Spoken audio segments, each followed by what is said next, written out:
መቼም እዚህ ቤት ስትመጣ እሷን ታውቃታለህ አይደል? ሰላም ብላት እንጂ። አዎ አዎ፣ እንዴት ነሽ? አንቺ ንቀት ነው እንዴ መስ የማሰጪው? ደህና ነኝ አልኩት እኮ ስላልሰማችሁ። ቆይ ከዚህ በፊት እኔና እሱ ለብቻችን አይታን ታውቃለች እንዴ?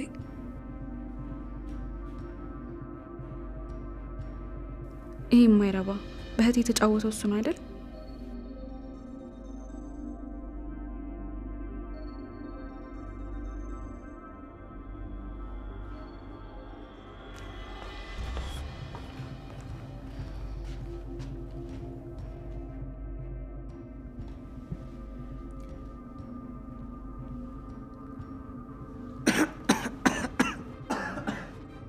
እንዴት ሄዲ?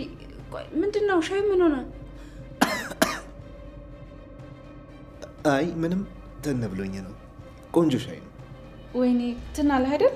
ቆይ ኋላ አምጣልህ። አይ አያስፈልግም። ቅመም በዛበት መሰለኝ። ቆይ ልቀይርልህ። ወይ ይቅርታ የኔ ወንድም ስቻኮል ነው። ችግር የለውም አትጨነቂ።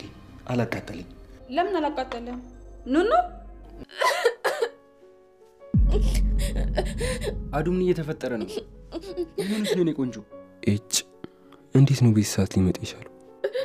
የፈጣሪ ስራ በጣም ነው የሚገርመኝ። ምን ነው የሚገርመው? አንቺና ኑኑ በአንድ ቀን ተወለዳችሁ። አንቺን ተመልከች፣ እሷንም ያት።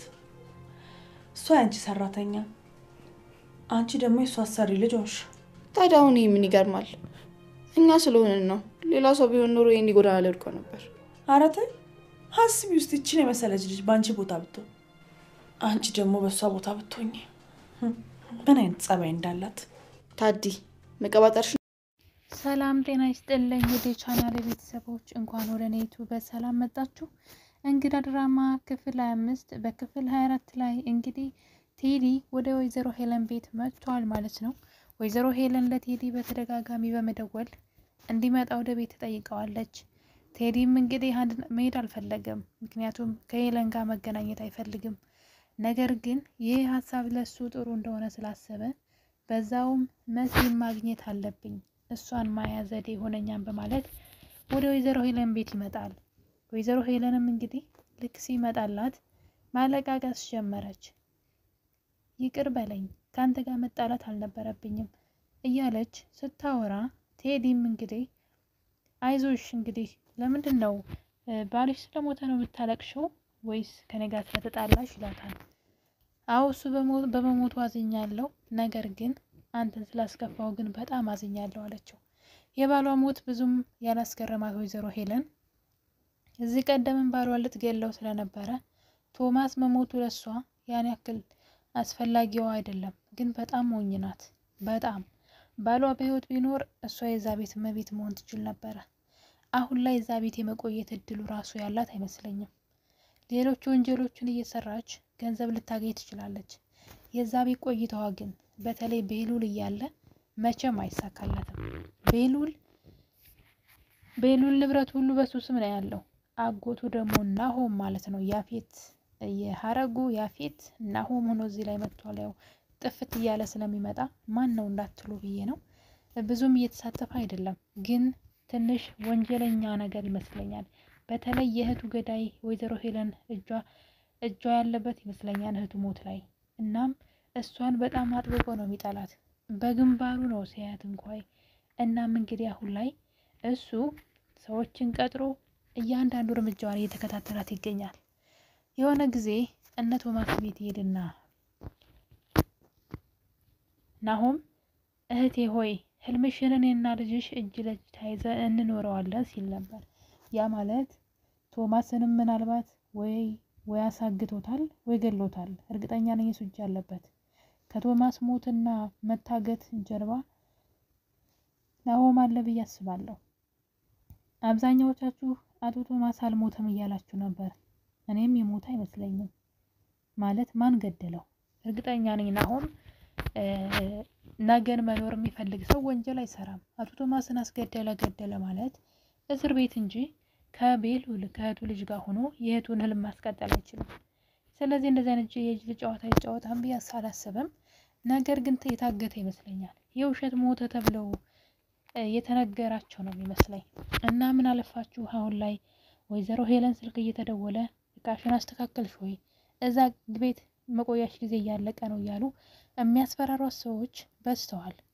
እሷ ደግሞ ገንዘብ የምታገኝበትን ሀብታም የምትሆንበትን የትኛውንም አማራጭ እየተጠቀመች ትገኛለች።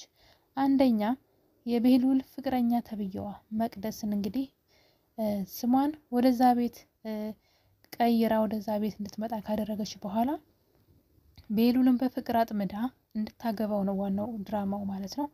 ልጅቷ የመጣችው ቤሉልን ስለምትወደው ሳይሆን የተነገራትን ቤሉልን አግብታ ንብረቱን በስሟ አድርጋ ለወይዘሮ ሄለን እንድታዞር ነው።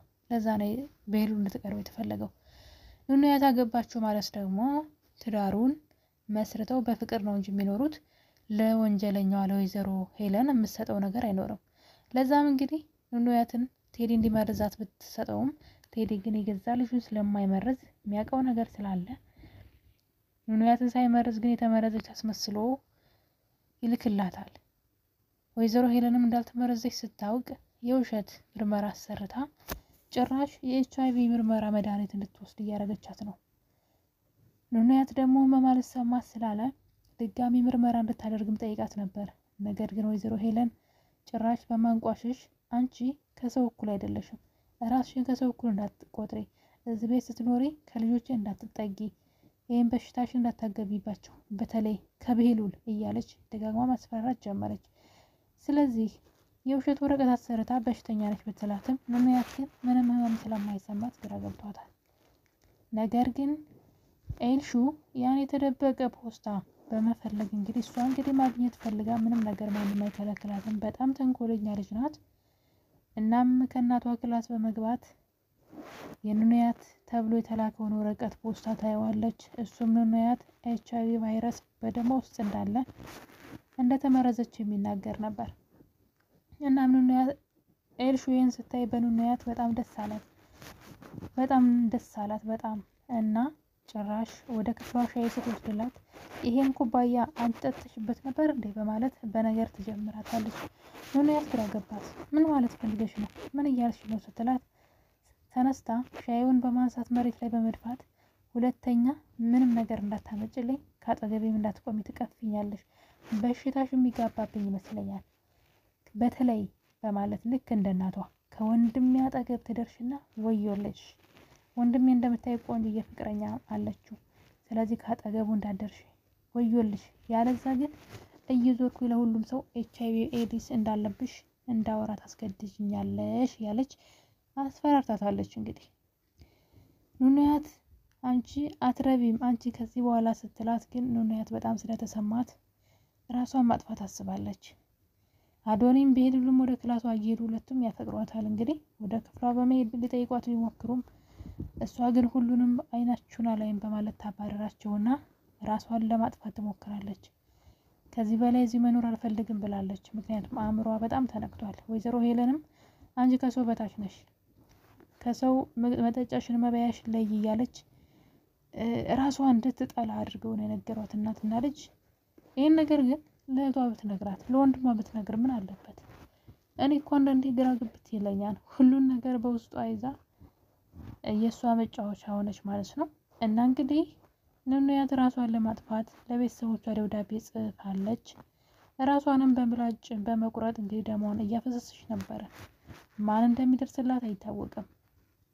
በሌላ በኩል ደግሞ ቴዲ ወይዘሮ ሄለን የሚያጽናና መስሎ ወደዛ ቤት ከመጣ በኋላ መቅደስን ላናግራት ላይ ልወጣ ነው ይላታል። ግን መቅደስን ሳይሆን መቅደስ ማለት ወይዘሮ ሄለን የቀጠረቻት እሱ ነው ያመጣለት። ለቤሉል ፍቅረኛ ተብላ የመጣችው ናት። እሷን ላዋራት ነው ብሎ ሲላት ወይዘሮ ሄለን ግን እሷ ወጥታለች አሁን የለችም ብለዋለች። በቃ ኤልሹ ልያት በማለት እሱ መሲል ለማየት እንጂ ስለ ኤልሹ አስጨንቆትም አይደለም። እናም እንግዲህ እላይ ወጥተ በዚህ በኩል ነው ክላሷ ትለዋለች። እሱ ግን መሄድ የፈለገው መሲ ጋ ነው። መሲን ማውራት ስለፈለገ ነው። መሲን በቁጥሩ ደውሎላ ማነው በሜሴጅ ልኮላት ነይና ውጭና እናግሪ ቢላትም መሲ ግን በጣም ትናደድበታለች። እንኳን ልትሄድለት በመጨረሻ ግን ክፍሏን በመፈለግ ላይ ወጥቶ ኤልሹ ጋር ሄድኩ ብሎ ግን ሆን ብሎ መሲ ወደ ክላሷ ይገባል። መሲም በድንጋጤ ታየውና እንዲወጣላት በስድብ ብትለውም እሱ ግን እጄን ያዥኝና መኝኝ ወይዘሮ ሄለንን እንበቀላት። እኔ ከሄለን ጋር አይደለሁም፣ ከሄለን ጎን አይደለሁም፣ ከሷ ጋር አልሰራም አላት። ነገር ግን መሲ አላመነችውም። ምን ነው መጀመሪያ አዶኒን አባት ገደላችሁ፣ ከዛ ጋሽን አሁን ተረኛ እኔ ነኝ፣ እንደዛ ነው ወይ የምትለኝ አለችው። እሱ ግን እኔ አንድ ሀሳብ አለኝ፣ እኔ ወድሻለሁ አላት። ለምን አትወደኝም? እኔ ሁሉ መረጃ እየነገርኩ እንዴት አትወደኝ ብትለውም እሱ ግን እንደሚወዳትና እሷን ሊያግዛት እንጂ በፍጹም ሊጎዳት እንደማይፈልግ እየነገራት ነበረ። በእርግጥ ቴዲ በወይዘሮ ሄለን ላይ ተስፋ ቆርጧል። መጀመሪያም ለወይዘሮ ሄለን ሲሰራ የነበረው ወደ አንተ መለሳለሁ ገንዘብ ካገኘው በኋላ ስላለችው ነበር። ነገር ግን እሷ በጣም ገንዘብ ወዳድና ወንጀለኛ ሆና ስላያት ለእሱ ፍቅር እንደሌላ ስላወቀ ከውስጡ አውጥቶ ጥሏታል። በዛ ላይ መሲ የልጁ እህት ናት። መሲ ማለት የኑኑ እህት ናት። ስለዚህ መሲ እሱ አገባ ፈቀረ ማለት ልጁን በየቀኑ ያገኛታል፣ ከጎኑ ትሆናለች ማለት ነው። እና በጣም ደስ የሚል ሀሳብ ነው ያመጣው፣ የምር ካልከዳት ማለት ነው። እና እንግዲህ ቴዲና መሲም በቀጣይ ክፍል ይስማሙ ይሆን? ቴዲ እጁን ዘርግቶ እጅን ያዥኝና አብረን እሷን እንበቀላት፣ እኔ የመጨረሻ አማራጭሽ ነኝ እባክሽ ሲላት ነበር። መሲም እንግዲህ እያመነታች ነበር። ለማንኛውም መሲ ሙሉ ለሙሉ ልታምነው አይገባም፣ ምክንያቱም አይታወቅም የሰው ነገር። ያችኛው የመጀመሪያ ሚስቱ ስለሆነች የልጁ እናት ናት፣ ክፉ ብትሆንም። እና የኔ ተወዳጆች እንግዲህ ድራማ በጣም እያማረበት መጥቷል። እንግዲህ ጋሽ ከሞተ በኋላ ደግሞ በጣም ጥቁር ነው የሚለብሱት፣ ትንሽ ያስፈራሉ፣ ሀዘን ይበዛል። ግን ወይዘሮ ሄለን ግን ተንኮሏን ቀጥላበታለች። የመሲ ወንድም ደግሞ ወደ ገጠር ተመልሷል፣ የማጣራው መረጃ አለኝ እያለ ነው። እሱም ደግሞ ስለ ህፃናቶቹ ብቻ ስለ ወይዘሮ ሄለን ነው። የኔ ተወዳጆች በክፍል 25 በቀጣይ እስከምንገናኝ ቸር ቆዩልኝ።